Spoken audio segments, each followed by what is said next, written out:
दोस्तों, वक्त चीन की सीमा पर सेना की रसद पहुंचाने की सबसे बड़ी चुनौती अब होगी खत्म। भारत और रूस ने मिलाया हाथ। विदेशी विमानों पर निर्भरता होगी शून्य। अब भारत में ही बनेगा वह हवाई ट्रक जो हर मौसम में भरेगा उड़ान। मेक इन इंडिया को मिली नई रफ्तार। रूसी तकनीक और भारतीय हुनर मिलकर तैयार करेंगे आसमान का नया सिकंदर। आधे रनवे से ही उड़ान भर जाएगा। यह बाहुबली विमान लद्दाख से लेकर अरुणाचल तक दुर्गम पहाड़ों में बनेगा सेना की रीढ़। टाटा एयरबस के बाद अब एक और बड़े समझौते की आहट।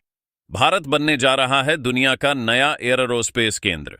महंगे पश्चिमी विमानों की दादागिरी होगी खत्म। भारत को मिलेगा सस्ता, टिकाऊ और दमदार स्वदेशी विकल्प। दोस्तों, क्या आप जानते हैं कि दुनिया की सबसे बड़ी से बड़ी सेनाएं भी युद्ध के मैदान में घुटने टेक देती हैं अगर उनकी आपूर्ति लाइन कट जाए। इतिहास गवाह है कि जिसके पास रसद, गोला, बारूद और सैनिकों को सही समय पर सही जगह पहुंचाने की ताकत होती है, जीत का झंडा उसी का लहराता है। भारत के लिए यह चुनौती और भी बड़ी है क्योंकि हमारी सीमाएं रेगिस्तान के तपते मैदानों से लेकर सियाचिन की जमा देने वाली चोटियों तक फैली हैं। हमारे सैनिकों को वहां तक सामान पहुंचाना जहां सांस लेना भी मुश्किल हो, कोई बच्चों का खेल नहीं है। अब तक हम इसके लिए पुराने पड़ चुके विमानों या बहुत महंगे विदेशी परिवहन विमानों पर निर्भर थे, लेकिन अब खेल बदलने वाला है। अब भारत एक ऐसी चाल चलने जा रहा है जो न सिर्फ हमारी वायुसेना की ताकत को कई गुना बढ़ा देगी, बल्कि भारत को दुनिया के नक्शे पर एक एयरोस्पेस महाशक्ति के रूप में स्थापित कर देगी। खबर आ रही है कि भारत और रूस के बीच एक ऐसे बड़े समझौते की बातचीत शुरू हो चुकी है जो अगर सफल हुई तो भारत के आसमान में एक नया अध्याय लिखा जाएगा। यह सौदा सिर्फ विमान खरीदने का नहीं है, यह सौदा है भारत को आत्मनिर्भर बनाने का। यह सौदा है विदेशी कंपनियों की मनमानी खत्म करने का।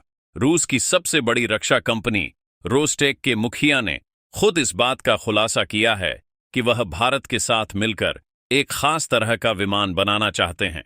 एक ऐसा विमान जो छोटे शहरों के उबड़-खाबड़ रनवे से लेकर सीमा के कच्चे रास्तों तक कहीं भी उतर सकता है। यह विमान भारत की क्षेत्रीय संपर्क व्यवस्था और सैन्य रसद दोनों की तस्वीर बदल देगा। लेकिन आखिर कौन सा है वह विमान? क्यों रूस अचानक अपनी तकनीक भारत को देने के लिए इतना उतावला है? और क्या यह समझौता भारत के मेक इन इंडिया सपने को सच में नई उड़ान दे पाएगा? हम आपको बताएंगे इस धमाकेदार खबर की पूरी कहानी। तो बने रहिएगा वीडियो पर और इस संबंध में आपके जो भी विचार हो टिप्पणी में लिखकर जरूर बताइएगा। तो चलिए रहस्य खत्म करते हैं और बात करते हैं उस मशीन की जो जल्द ही मेड इन इंडिया का टैग लगाकर आसमान में गरजने वाली है। इस विमान का नाम है इल्यूशन IL 1400-300। नाम थोड़ा तकनीकी लग सकता है, लेकिन इसका काम बेहद दमदार है। रूस की सरकारी कंपनी रोस्टेक के मुख्य कार्यकारी अधिकारी सर्गेई छेजोव ने पुष्टि की है कि भारत और रूस के बीच इस विमान के संयुक्त उत्पादन को लेकर गंभीर बातचीत चल रही है। ध्यान दीजिए, यहां सिर्फ खरीदने की बात नहीं हो रही है, यहां बात हो रही है मिलकर बनाने की। यानी यह विमान रूस से बनकर नहीं आएंगे, बल्कि इनकी फैक्ट्री भारत की धरती पर लगेगी। इन्हें भारतीय इंजीनियर और कामगार बनाएंगे। यह विमान एक टर्बोप्रॉप विमान है। अब आप सोचेंगे कि जेट इंजन के जमाने में टर्बोप्रॉप पंखे वाले इंजन क्यों? तो दोस्तों, यहीं पर असली रणनीति छिपी है। टर्बोप्रॉप विमान कम दूरी की उड़ानों और खराब रनवे के लिए सबसे बेहतरीन माने जाते हैं। ये कम ईंधन खाते हैं, इन्हें बहुत लंबे रनवे की जरूरत नहीं होती और यह धूल मिट्टी भरे वातावरण में भी आसानी से काम कर सकते हैं। IL 431 पूरी तरह से आधुनिक विमान है जिसे रूस ने अपने पुराने मॉडलों को हटाकर नई तकनीक से लैस किया है।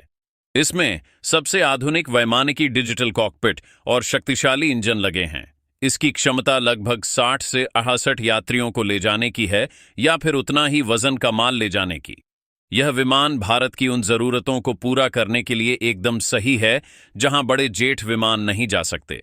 रूस का यह प्रस्ताव बताता है कि वह भारत के साथ अपने पुराने रिश्तों को एक नए स्तर पर ले जाना चाहता है, जहां सिर्फ खरीदार और बेचने वाले का रिश्ता नहीं, बल्कि साझेदार का रिश्ता हो। अब सवाल यह उठता है कि भारत को इस विमान की जरूरत क्यों है?